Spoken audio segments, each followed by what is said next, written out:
လူအထင်ကြီးခံရအောင်မကြိုးစားပါနဲ့ကိုယုံကြည်မှုရှိဖို့သာအရေးကြီးပါတယ်ရည်မှန်းချက်ကြီးကြီးထားပါဒါပေမဲ့ဒီတိလိကနေစပြီးအကောင်အထည်ပေါ်ပါစိတ်အားထက်သန်စွာအလုပ်လုပ်ပါတနေ့မှာ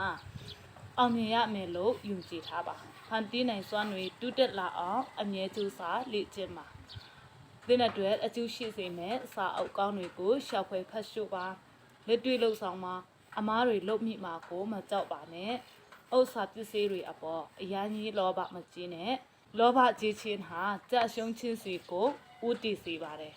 နတ်ထောင်သူတယောက်ဖြစ်အောင်နေပါအရင်ကဘာကြောင့်ကြရှုံးခဲ့လဲဆိုတာကိုလည်းသိချသိအောင်လုပ်ပါပေါင်းတဲ့ဆက်ဆံရေးကောင်းပြီးသွေးနွေးလှုပ်ဆောင်တတ်အောင်ကြိုးစားပါသိသမျှအကုန်လုံးကိုအမြဲဖွင့်ပြောစရာမလိုပါဘူးတချို့အရာတွေကယူဝတ်ထားဖို့လိုပါတယ်တတ်ထားတဲ့အသိပညာတွေကိုအခြားသူတွေစီမျှဝေသင်ကြားပေးပါ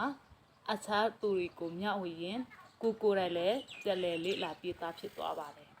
တော်ပြီးထက်မြက်တဲ့မိတ်ဆွေတွေကိုရှာဖွေပေါင်းသိမ်းပါပတ်ဝန်းကျင်ကောင်းဆိုတာသင်ဘဝကိုတူးတက်ပြောင်းလဲစေပါတယ်ကိုချစ်ပါကျမ်းမာရေးကိုယူဆိုင်ပြီးစိတ်ကြည်လင်အောင်ကြိုးစားနေထိုင်ပါမိသားစုကိုလည်းအချိန်ပေးပါမကောင်းတဲ့အလေးအကျင့်တွေကိုဖယ်ရှားပါအချိန်တွေငွေတွေဖြုံးတတ်တဲ့အကျင့်ဆိုးတွေကိုအခုကစပြီးရပ်တန့်လိုက်ပါလူအထင်ကြီးခံရအောင်မကြိုးစားပါနဲ့ကိုယုံကြည်မှုရှိဖို့သာအရေးကြီးပါတယ်ရည်မှန်းချက်ကြီးကြီးထားပါဒါပေမဲ့ဒီတိလိကနေစပြီးအကောင်အထည်ပေါ်ပါစိတ်အားထက်သန်စွာအလုပ်လုပ်ပါတနေ့မှာအောင်မြင်ရမယ်လို့ယုံကြည်ထားပါဖန်တီးနိုင်စွမ်းတွေတူးတက်လာအောင်အမြဲကြိုးစားလေ့ကျင့်ပါသင်အတွက်အကျိုးရှိစေမယ့်စာအုပ်ကောင်းတွေကိုရှောက်ဖွယ်ဖတ်ရှုပါလက်တွေ့လှုပ်ဆောင်မှာအမားတွေလှုပ်မိမှာကိုမကြောက်ပါနဲ့ဥစ္စာပစ္စည်းတွေအပေါ်အရန်ကြီးလောဘမကြီးနဲ့လောဘကြီးခြင်းဟာကြရှုံးခြင်းစီကိုဥတည်စေပါတယ်နတ်ထောင်သူတယောက်ဖြစ်အောင်နေပါ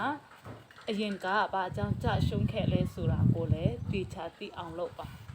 ပေါင်းတဲ့ဆက်ဆံရေးကောင်းပြီးသွေးနွေးလှုပ်ဆောင်တတ်အောင်ကြိုးစားပါသိသမျှအကုန်လုံးကိုအမြဲဖွင့်ပြောစရာမလိုပါဘူး